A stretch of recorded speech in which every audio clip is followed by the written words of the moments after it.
Stigma promotes the exclusivity of mental illness. We're trying to show the ubiquity of mental health. Because let me go back and make fun of myself on this. So we were going to do the mini-series, and it was going to be six nights, 1 hour episodes for our nation, called Mental Illness in America. How bad is that title? That's pretty intense. Yeah, it's pretty intense. Yeah, but my point being is, I would watch it, you would watch it, many of those listening to the podcast would watch it, and then it's just gone, right? The old distribution model. It's just gone. And it really would only reach those, and we know this from having experimented, with having films on broadcast and putting them online, and they're too long. Mental health is a subject perfect for the web, and that you can watch it in the privacy of your own home any time of day. That's where the real help needs, right? Yeah. So when you're going through something, you got a question. Your healthcare provider just told you that you or a loved one has fill in the blank condition, or there are indicators, and you should probably go talk to someone who's at a higher level of professional caregiving. You want to be able to go on and find out what that looks like. What is that thing? What is it to have bipolar disorder or major depression, or you name it? Yeah, even things like, what is a diagnosis? I mean, you can back it all the way up. What is mental health? I spoke for 2 years in preparation for this channel, just research, kind of sharing my story and then giving surveys out to the audience just to get general feedback. And very diverse audiences. The first question on it, James, was mental health means blank, and they get to fill it in. Over 93% said crazy. Exactly. Mental health does not mean crazy. Let me say that definitively, okay? That just like saying physical health does not mean cancer. Or cripple. Or disabled or something right. like that. Yeah. And so we also, what got me hooked, probably much like, are these statistics, which can read very dire. If you looked at it, estimated 75 million with depression in our country. 1 in 5, 1 in 4 will experience a mental health issue in their lifetime. They disagree on that, and that's not my arena. They can figure that out. Right. The World Health Organization, their 2008 study, and they're Swiss, they're neutrals. They've got no agenda. Yeah, it's true. And 350 million worldwide with depression. And then, not diminish cancer either. I've lost loved ones to cancer. But there's only 28 million worldwide. It's 22 or 28. I'll have to check. And there's at least 75 million in our country with just depression that we know of. And so, a lot of public service campaigns on this end have been talking about reducing stigma, ending stigma. Well, we started looking at it and said, just in a general way, we think there's too much focus on the depressing aspects of what we're talking about. There's too much focus on these shootings. There's too much focus, because what it kind of says to people, and I've been to many of these presentations and conferences, is that it's big, it's unwieldy, and we don't know what to do, right? And that's not it. When one of the campaigns in the past was, there are millions suffering in silence. That's certainly true, but there are tens of millions more succeeding in silence. Exactly. So Precisely. At its essence, the Mental Health Channel is a place for others to go and learn and connect and empathize as they learn from others who share their experience, their strength, and their hope. And hope is the key, James. That's what I like to say. Mental Health Channel is a hope peddler, because it just, as we know, and as most people know while you're listening, just a little bit of information and or prevention on the front end can have profound consequences. The Mental Health Channel is not just for the mentally ill. We like to say when we're going around and people said, "What are you doing now?" And we tell them mental health, and they go, "Well, what's the audience for that?" I like, everybody with a brain.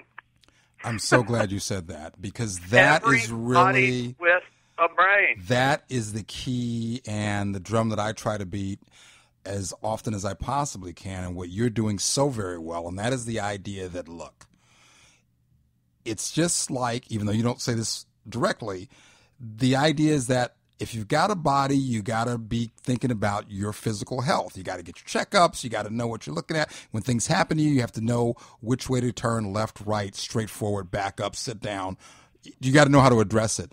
The same way with mental health. We all have minds. Therefore, our health is important, our mental health, whether or not you have a diagnosis, whether or not you have some full-blown, horrific, serious mental illness. That's not the question. The question is, we all have daily stressors. We have got jobs, we've got relatives, we've got kids, we've got spouses, partners. These are all as lovely as they can be. And we alter our mental well-being in various ways all day. Exactly. You give me 12 cups of coffee, somebody's going to try to have me committed. Right? I know what you mean. You don't get enough sleep, or your diet's off. And diet, exercise, sleep. You know, I mean, there's the mental health first aid, by the way, everybody who's listening, just initially. And don't get me wrong, because I know there's very passionate people that want to end these very publicized tragedies. We do too. But as we're talking about, this is for everyone. In many ways, it's more important that those that aren't effective have this information. In fact, it's probably the most critical, because as we know, when people are going through something, maybe some sort of disorder or a psychosis or major depression, many times they don't know they're in it. And the hallmark of mental health is the inability to self-diagnose. Yeah, yeah. So we need to educate everybody around us. Yeah. I mean, and just like you're saying, that our brains exist. You know? Exactly. And it's no one's fault either on that. We've gotten to this understanding now through technology, through brain imaging, brain mapping. We can see disorders, not necessarily know how to cure, but we can see how this works, where even 15 years ago, it was a crapshoot.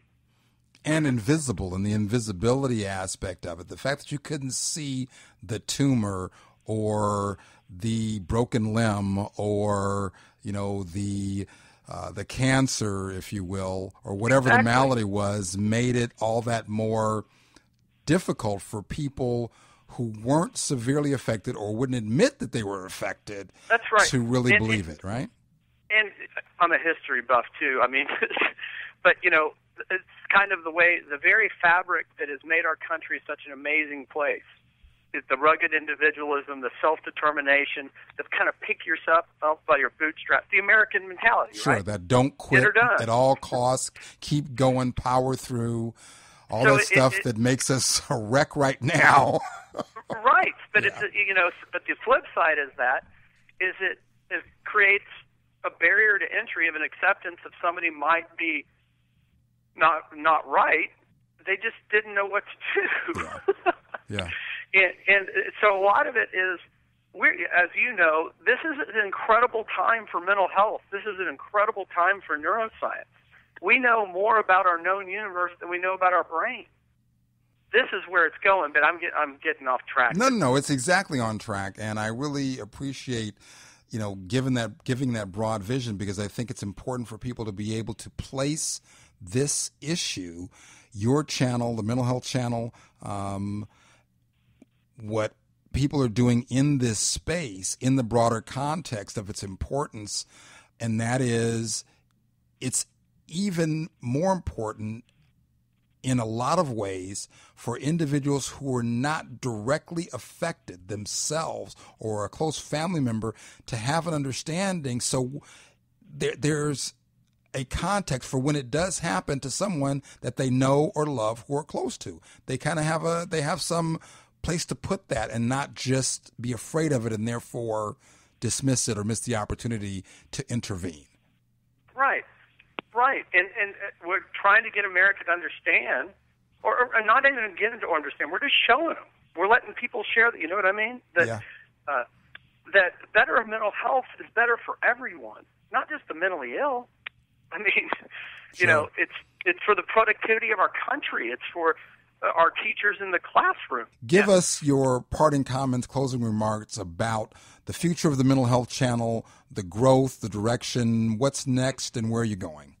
Well, the Mental Health Channel is already doing what it's intended to do, which is to impact and educate and entertain and change people's lives. And we've officially launched in May the Menninger Clinic in Houston has already honored the channel with our signature award because, as we had talked about earlier, the Mental Health Channel, and we want anybody who's listening to this is your platform. This is your medium. Because we're web-based, we can do whatever we want. And we intentionally led with series that were a little bit softer. You'll see on that. And like you said, the tone. And that's the hardest thing to create, James, in this particularly. Yeah. Mm-hmm. Tone. You know?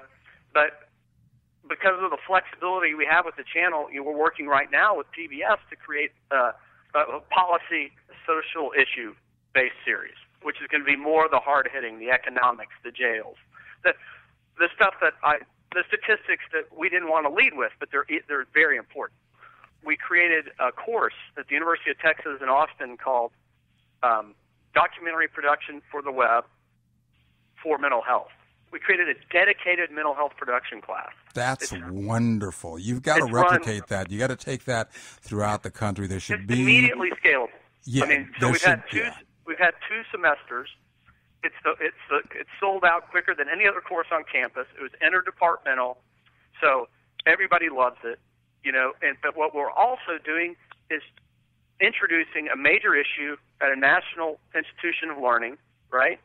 And the kids themselves learn about mental health in this production, and we've had kids change their majors through this experience, But and we're working with AFI, and it was I forget which art school in New York, but we're going to sit down at the end of this because we created the curriculum. We're going to put it on the Mental Health Channel, downloadable for middle school, high school, and college. So here's what you need. So you can just go and do it. You know what? And then that's the thing about the Mental Health Channel, I think. It's the beauty of it is its simplicity. And it's kind of, we've gotten a lot of, why didn't we think of this before? Why didn't we think of this before? Well, you have to create it. It takes a long time. It takes a long, long time to do that. And the added beauty, if I might add, is you're funded and it's free. That's a huge component. Carrie and I just don't like commercials on the web. And viewers don't. They know this. It's like 70% call it one of the most annoying aspects. So for us, it was important, first of all, to be privately funded from individuals and foundations that are passionate about this. But we retain the creative control and to make it accessible and free. Now, there will be, because this project is going to live on, somewhere 2016, 2017, we will switch to kind of a PBS model of where we're receiving private contributions and corporate sponsorship, but not corporate sponsorship in the way you think, not their ads on our videos ever. But what it's not going to be is a psychiatric or pharma-based for, we're looking at tech companies, wellness, other wellness companies. This is here for the American people. It's free. It's yours right now. You can show it to anybody, anytime, anywhere, in your church or your family dinner at home. And we think that accessibility was keeping the commercial aspect out of it because everybody is so wary of that. And let me tell you right now, there is no big pharma, there is no agenda. This is what we do. And we're doing this because we feel like we have to do it, and we think that the country can improve if we start this conversation. And if you want to change policy, you got to change culture first. That's one of our beliefs. It's hard to change policy if the culture isn't educated on it. And they're not supporting it. And real quick, this content, these wonderfully done, and folks, if you don't, anybody who's listening to this broadcast, just check it out. mentalhealthchannel.tv, beautifully done, exquisitely done, the most professional production of any documentary, movie, storytelling you've ever seen. It's free. People can take it. They can use it.